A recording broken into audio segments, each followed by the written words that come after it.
Hello everyone, আসসালামু আলাইকুম। কী অবস্থা, সবাই কেমন আছেন? আশা করি সবাই ভালো আছেন। আমিও আল্লাহর রহমতে অনেক ভালো আছি। আবারও চলে আসলাম আরেকটা নতুন রেসিপি নিয়ে।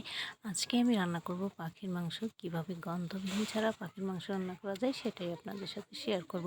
তো প্রথমে আমি রাইস কুকারে ভাত এবং পেঁপের সাথে কিন্তু পেঁপে ভর্তা দিয়েছি, আর এখানে আমি উস্তেগুলো সুন্দর করে ভেজে নিচ্ছি। আর উস্তে ভাজিটা অবশ্যই একটু ভাজা ভাজা না হলে ভালো লাগে না।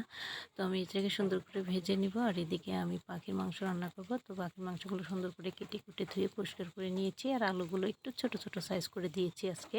তো এদিকে কিন্তু আমার কথা বলতে বলতে এই তো উস্তে ভাজিটা সুন্দর করে হয়ে গেছে। আর আমি সবসময় কিন্তু উস্তে ভাজিটা এরকম ঝরঝরা করেই করি, না হলে আমার কাছে খেতে ভালো লাগে না। তো উস্তে ভাজিটা সুন্দর করে তুলে নিয়ে এখন সেই কড়াইতেই দিয়ে দিচ্ছি আমি পরিমাণ মতো পেঁয়াজ কুচি, রসুন কুচি, আর দিয়ে দেবো পরিমাণ মতো তেল। এগুলো দিয়ে আমি সুন্দর করে ভেজে নিব। আর আসলে আমার প্রচুর ঠান্ডা লাগছে, যার জন্য আমি কথা বলতে পারতেছি না। আমার কথাটা নিশ্চয়ই একটু খারাপ শোনা যাচ্ছে, প্লিজ সবাই একটু কষ্ট করে শুনে নেবেন। আর এখানে পেঁয়াজ ব্রেস্তার সঙ্গে আমি দিয়েছি একটু দারচিনি, এলাচ আর জিরা। আসলে এইভাবে ভেজে তারপরে এটা বেটে দিলে কিন্তু তরকারিটা খেতে যেমন ভালো লাগে তেমন গন্ধটাও থাকে না। এই জন্য আমি এটা সুন্দর করে ভেজে এই তো তুলে নিলাম। আর ওই তেলেই দিয়ে দিচ্ছি আমি পরিমাণ মতো মানে পাখির মাংসগুলো দিয়ে দিব। আসলে আমি আজ ৩-৪ দিন ধরে প্রচুর অসুস্থ, মানে বলতে পারবো না এত অসুস্থ। যেমন আমি অসুস্থ তেমনি আমার মাও অসুস্থ। সবাই আমার মা এবং আমার জন্য দোয়া করবেন।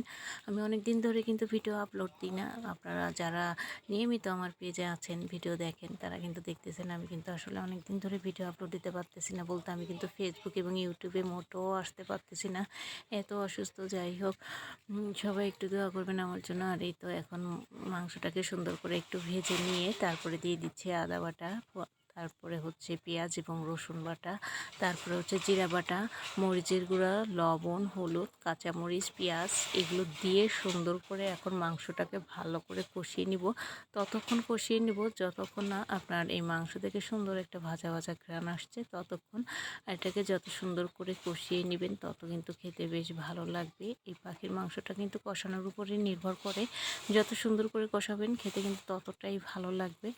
এই তো সুন্দর করে এটা কষিয়ে নিয়েছি। এখন এতে দিয়ে দিব পরিমাণ মতো পানি। আর এখানে কিন্তু আমি গোটা মশলা সবগুলোই দিয়েছি, দারচিনি, এলাচ, তেজপাতা সব মশলাগুলো দিয়ে এখন দিয়ে দিচ্ছি পরিমাণ মতো পানি। পরিমাণ মতো পানি দিয়ে এটাকে নেড়ে চেড়ে ঢাকনা দিয়ে ঢেকে দিব। আর লবণটা ঠিক আছে কিনা অবশ্যই যেটা চেখে নিব। তো দেখলাম যে না, লবণও ঠিক আছে, সব কিছুই ঠিক আছে। এখন পানি দিয়ে দিলাম, দিয়ে এখন এটাকে সুন্দর করে ঢেকে রান্না করে নিব। এই তো ঢাকনা দিয়ে ঢেকে দিলাম। এখন আপনাদের একটু ঢাকনাটা তুলে দেখাচ্ছি। দেখেন মাশাল্লাহ, আমি কিন্তু ওই পানিটাই দিয়েছি, এক্সট্রা আর কোনো পানি দিই নেই। আর মাঝে কিন্তু আমি আলুটা দিয়ে দিয়েছিলাম, তাই আলুটা দিয়ে আমি সুন্দর করে এই তো মাংসটাকে কষিয়ে নিয়েছি। আর খুব সুন্দর একটা ফ্লেভার আসছিল কিন্তু তখনই। এই তো দিয়ে দিচ্ছি পরিমাণ মতো ঝোলের পানি। ঝোলের পানি দিয়ে এটাকে নেড়ে চেড়ে সুন্দর করে আবারও লবণ ঠিক আছে না কিনা একটু দেখে তারপরে আমি এটাকে একটু ঢাকনা দিয়ে ঢেকে দিব। আর এই পেঁয়াজ ব্রেস্তা যেটা আমি করে রেখেছিলাম, সেটা এখন সুন্দর করে ভেজে তো রেখেছি, সরি। এখন এটাকে আমি বেটে নিব। এই তো দেখুন মাশাল্লাহ, সুন্দর করে কিন্তু ঝোলে চাল উঠে যাচ্ছে।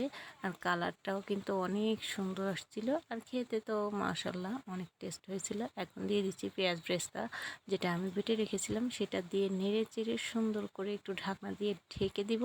দিয়ে তারপরে 1 মিনিটের মতো একটু জাল করে তারপরে আমি এই তরকারিটা নামিয়ে নিব। এই তো আমি কিন্তু 1 মিনিটের মতো একটু জাল করে নিয়েছি।